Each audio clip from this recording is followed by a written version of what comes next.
Hello and welcome to Piko Tutorials.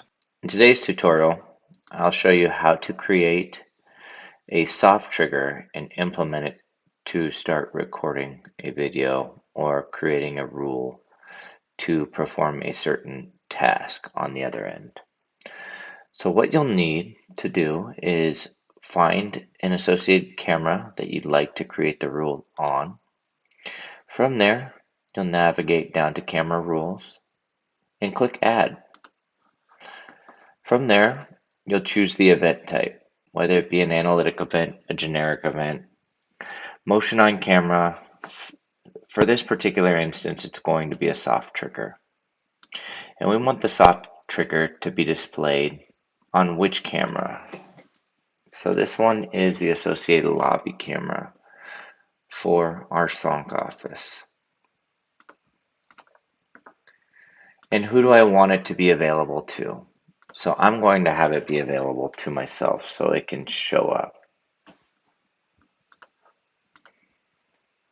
Trigger name, this is where you label it as whatever trigger you want to have displayed on the camera. I'm going to label it as test. And then you select the corresponding icon that you want.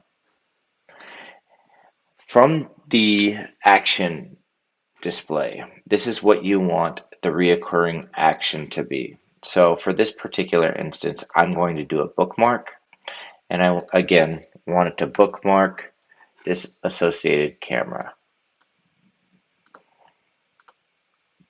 From there, you're going to do a fixed duration or a pre and post. I'm going to say 10 seconds and apply. Click OK. Now you can see that on this associated camera, I do have that test soft trigger. When clicked, as you can see, it is creating that bookmark for me. Thank you for watching Piko Tutorials.